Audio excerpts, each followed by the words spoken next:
The two cartels that are sending fentanyl into the United States are located in Mexico, aren't they? Yes, sir.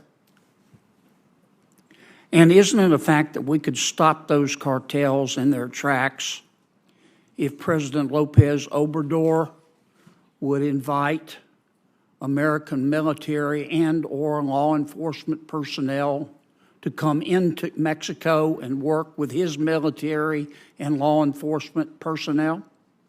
Senator, what I would say from my purview as the head of the DEA. But is my statement true or not?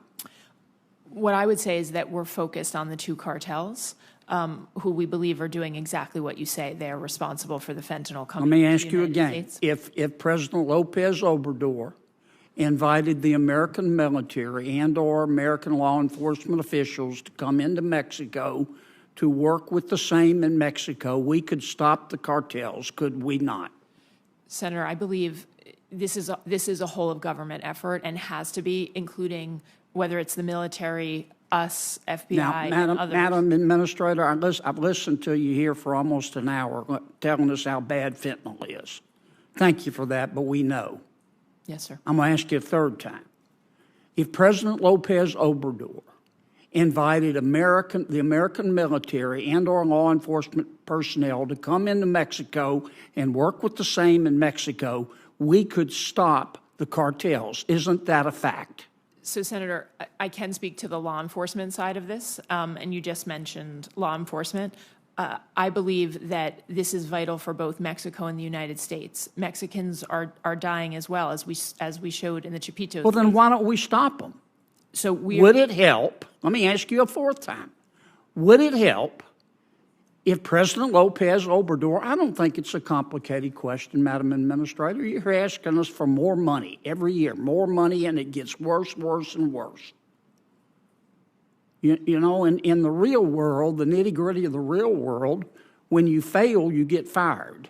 In government, when you fail, you get more money because obviously you need it. Now, let me ask you a fourth time.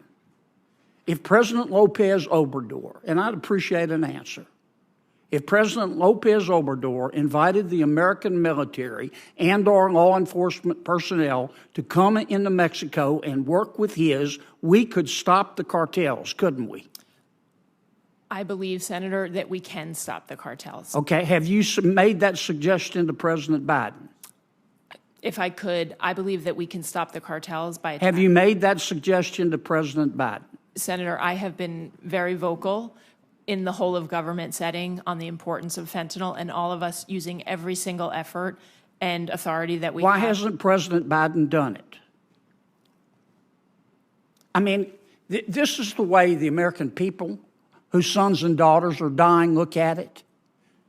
Our economy is $23 trillion.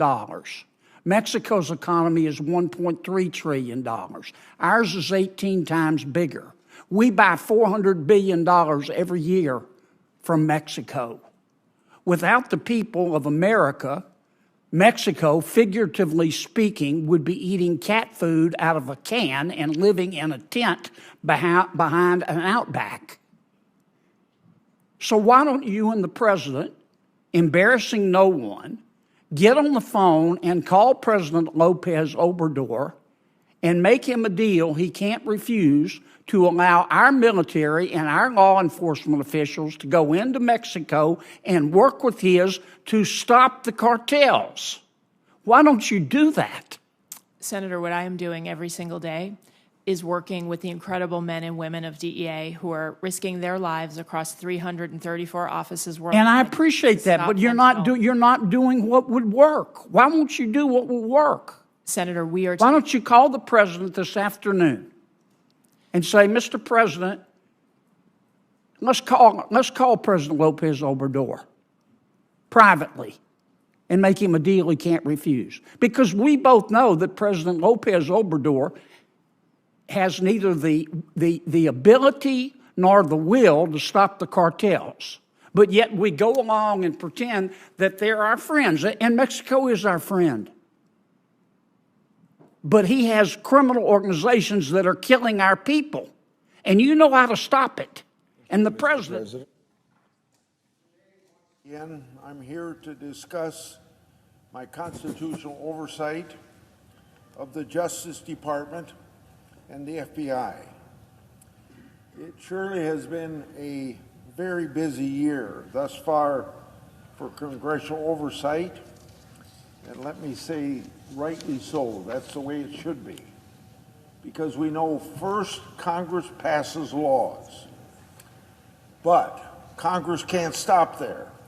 We got to make sure that Congress follows up to guarantee, under our checks and balances of our Constitution, that a president will faithfully execute the laws.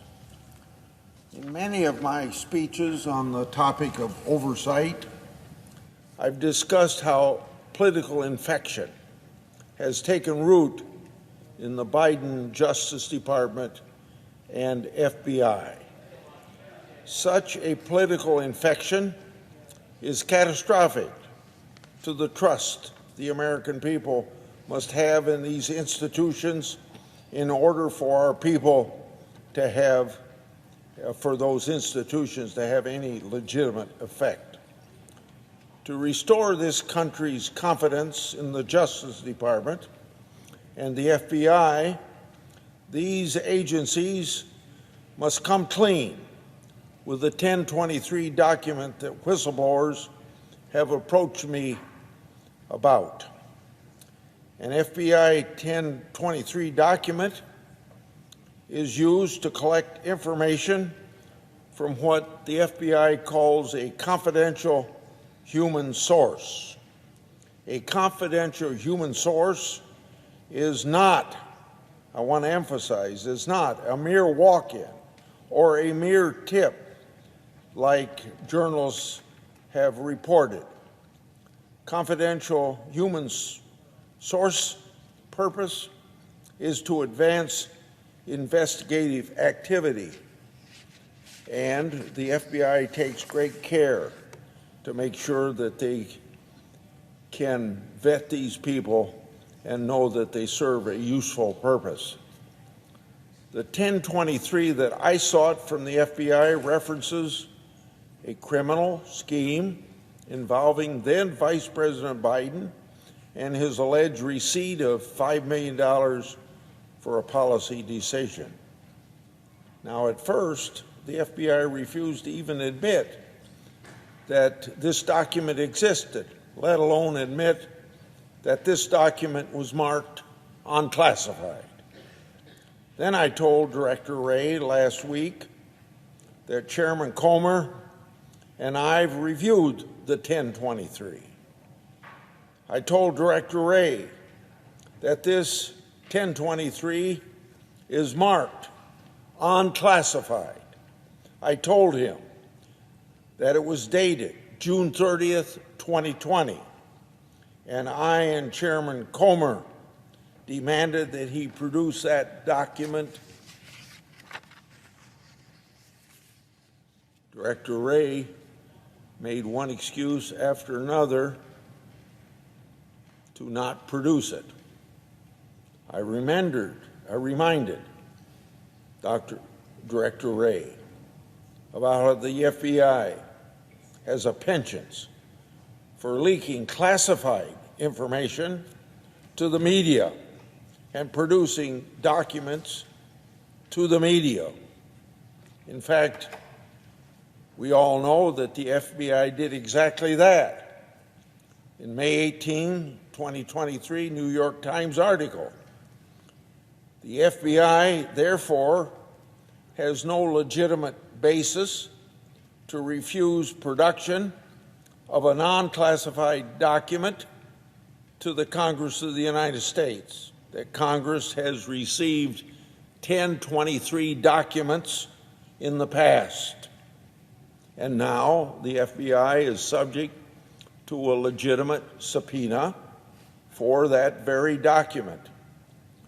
In last week's phone call with Director Wray, I also asked him if the 1023 is part of an ongoing investigation. He answered that it's relevant to an ongoing investigative matter. From that vague answer, it's reasonable to conclude that it's part of an ongoing investigation, otherwise it wouldn't be relative to one. It's also reasonable to conclude that the FBI finds it reliable enough to continue using it several years later. Still,